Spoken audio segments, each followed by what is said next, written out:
Halo Sobat Exploring Herbal, kembali lagi di video series Explore Herbal bersama saya, Herbalis Kartika. Jadi, untuk yang pertama kali menonton video ini, perkenalkan nama saya Kartika, saya seorang apoteker juga herbalis utama, dan saat ini juga berprofesi sebagai dosen di sebuah perguruan tinggi negeri. Nah, pada kesempatan kali ini, kita akan membahas terkait perbedaan antara infus water dengan rebusan herbal. Bagaimana efektivitas dari kedua jenis minuman herbal ini? Nah, pertama kita perlu tahu dulu apa itu infus water dan rebusan herbal. Saya akan menjelaskan dengan memperlihatkan gambar.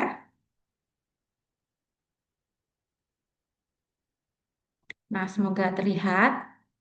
Jadi, yang saya perlihatkan ini ada 3 botol air yang di dalamnya ada potongan-potongan buah dan dedaunan. Nah, ini di masyarakat disebut sebagai infus water, ya. Jadi, infus water itu dibuat dengan cara menyiapkan air minum, kemudian ditambahkan irisan atau remasan dari dedaunan atau potongan dari dedaunan, buah-buahan atau jenis herbal lain. Hanya dimasukkan atau direndam seperti itu.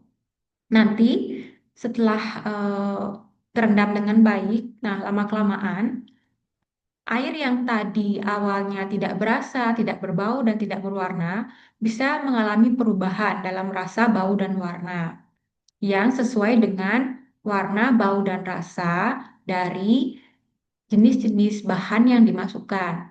Namun perubahan tidak terjadi secara signifikan atau tidak terjadi perubahan yang begitu banyak, ya. Mungkin yang paling banyak itu rasa yang akan berubah, kemudian ada sedikit berbau harum atau berbau minyak atsiri dari bahan-bahan ini. Namun dari warna umumnya masih eh, sama gitu ya dengan air sebelumnya. Nah, yang kedua ini adalah rebusan herbal. Ya, kita sebut rebusan herbal atau herbal rebus.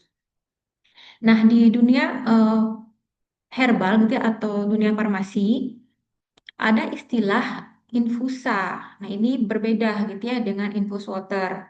Infus water itu biasanya istilah di masyarakat umum, sedangkan infusa biasanya kita berbicara terkait dengan farmasi atau apa pembuatan herbal gitu ya, secara lebih saintifik. Jadi infusa di sini pengertiannya adalah minuman atau cairan ekstrak, maksudnya sari dari tanaman yang diperoleh dengan cara merebus ramuan atau herbal gitu ya di dalam air suhu 90 derajat Celcius selama 15 menit. Jadi itu yang disebut sebagai infusa.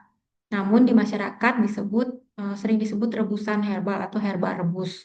Jadi ada proses pemanasan di sini. Sama-sama menggunakan herbal tadi yang kita potong, kita iris, kita remuk, cincang gitu ya. Dikecilkan ukuran partikelnya, kemudian direbus di dalam air panas gitu. Nah, di sini ada proses pemanasan, sedangkan di infus water itu tidak ada proses pemanasan. Pada video series Explore Herbal sebelumnya terkait dengan ekstraksi atau optimalisasi proses ekstraksi, di sini sama-sama terjadi proses ekstraksi gitu ya, atau penyarian atau pengambilan penarikan sari gitu ya dari bahan herbal. Namun yang di infus water ini terjadi secara kurang maksimal, sedangkan di perebusan di sini sudah mulai optimum gitu ya, sudah mulai uh, dioptimalisasi proses penyariannya. Karena di sini melalui pengadukan atau terutama di sini panas gitu ya, karena panas ini meningkatkan kinetika dari molekul air sehingga proses penarikan oleh molekul air terhadap sari-sari di dalam herbal tersebut itu semakin optimal ya dibanding infus water yang airnya bersuhu ruang seperti itu atau bahkan cenderung dingin sehingga molekul airnya kurang aktif gitu ya untuk menyari. Nah, dari sisi bahan yang terlarut di dalam infus water ini adalah hanya zat-zat yang mudah terlarut di dalam air karena ini basisnya air gitu ya, tidak ada perlakuan khusus lainnya untuk membantu penarikan senyawa selain pengirisan, jadi memperdekat gitu ya antara sel dengan uh, pelarut gitu.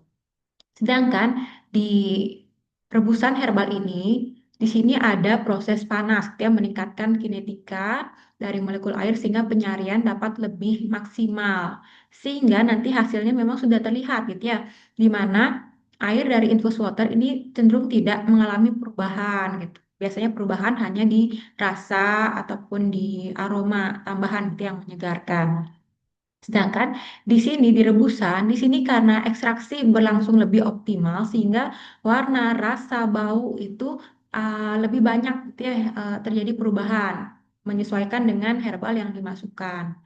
Dan molekul atau senyawa fitokimia di dalam herbal itu tidak hanya senyawa yang larut air atau yang polar, namun juga senyawa-senyawa yang tidak larut air juga bisa masuk gitu ya, ada berpeluang masuk karena walaupun di sini pelarutnya air, namun kita bantu dengan panas.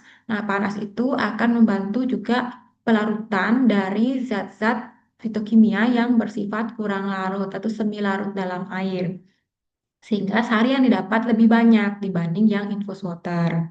Ya. Nah, berdasarkan jumlah kandungan tadi yang terambil gitu ya di air, nah kita bisa perkirakan gitu ya bahwa efek dari rebusan herbal dalam kondisi yang sama gitu ya ketika jumlah dan jenis herbal yang dimasukkan sama antara infus water dan rebusan, maka efektivitas dari eh, sari rebusan itu akan lebih baik, efeknya lebih optimal dibanding dengan infus water. Tuh. Nah, secara eh, molekul kita bicara seperti itu. Namun, tidak berarti yang infus water tidak berkhasiat gitu ya.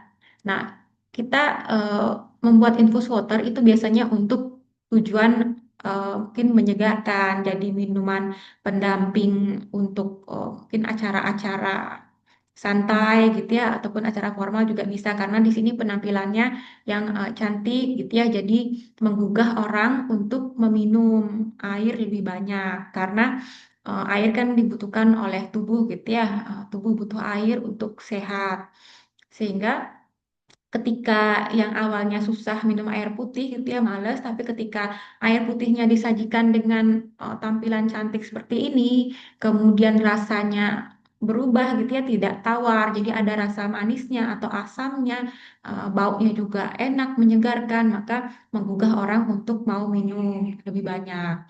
Selain memang ada sari-sari yang masuk ke sini gitu, walaupun dosisnya kecil. Nah, ada penelitian yang saya tunjukkan sekarang. Nah, di sini em, apa namanya infus water, gitu ya, terutama mentimun, di sini bisa gitu ya terbukti menurunkan tekanan darah pada lansia hipertensi ini di kota Palangkaraya. Nah, ini penelitian ini membuktikan bahwa infus water, terutama mentimun, juga ada gitu, juga punya efek gitu ya dibanding nanti mungkin dibandingkan dengan ekstrak mentimun gitu, yang mungkin efeknya lebih baik. Namun infus water di sini, infus water mentimun saja itu sudah efektif dalam menurunkan tekanan darah. Di sini hasilnya dikatakan bahwa penurunannya signifikan gitu ya berdasarkan statistik. Jadi memang bukan sebuah kebetulan, tapi mentimun tadi memang kalau dari penelitian itu ada efek gitu ya penurun tekanan darah melalui mekanisme diuresis atau penurunan eh, atau pengeluaran cairan tubuh melalui urin. Nah, seperti itu terkait infus dengan rebusan. Jadi saya harap bisa dimengerti apa itu infus water, apa itu rebusan herbal, apa manfaatnya gitu ya, sari yang mana lebih banyak sarinya, mana yang lebih sedikit. Nah, dari sisi efek itu kalau kita lihat dari banyaknya senyawa kimia, tentu yang berefek lebih baik itu akan di rebusan herbal. Namun infus water pada kondisi-kondisi pasien tertentu, tadi hipertensi, kemudian herbalnya juga tepat gitu ya, tadi pakai timun maka dia juga bisa berpeluang untuk memberikan efek terapi. Nah, seperti itu silahkan yang ingin pakai infus water gitu sesuaikan infus herbalnya, sesuaikan kondisinya gitu ya, yang mana yang cocok kira-kira masih dengan infus water. Kalau kiranya belum cukup gitu ya, kita eh, lebih memilih untuk rebusan herbal karena efeknya tadi lebih tinggi sejalan dengan tingginya sari yang didapat. Selain itu, eh, kita perlu perhatikan juga, walaupun rebusan herbal tadi disampaikan bahwa lebih baik, namun ada peluang kerusakan zat juga di rebusan herbal itu. Sehingga perlu diperhatikan suhu yang tepat, oke, jangan terlalu lama, jangan juga dengan api terlalu besar. Panas tadi cukup gitu ya, boleh panas kecil asalkan dibantu dengan pengadukan, sehingga juga membantu meratakan konsentrasi di sekitar bahan herbal, sehingga eh, nanti konsentrasinya tidak terpusat tapi merata, nanti terus akan dapat menyari lagi sampai jenuh gitu ya, sampai cukup cairannya itu berisi sari-sari secara optimum. Oke, sampai sini dulu untuk video terkait perbedaan antara infus water dengan rebusan herbal. Saya harap bisa dimengerti untuk menambah wawasan. Sampai sini dulu untuk video kali ini. Untuk yang punya saran video, silahkan berkomentar di kolom komentar. Kemudian kalau ada kritik dan saran saya juga terima. Yang menyarankan mungkin topik-topik tertentu silahkan disampaikan di kolom komentar. Oke, cukup sampai sini. Saya sampaikan terima kasih untuk yang telah menonton video ini. Jangan lupa like dan subscribe.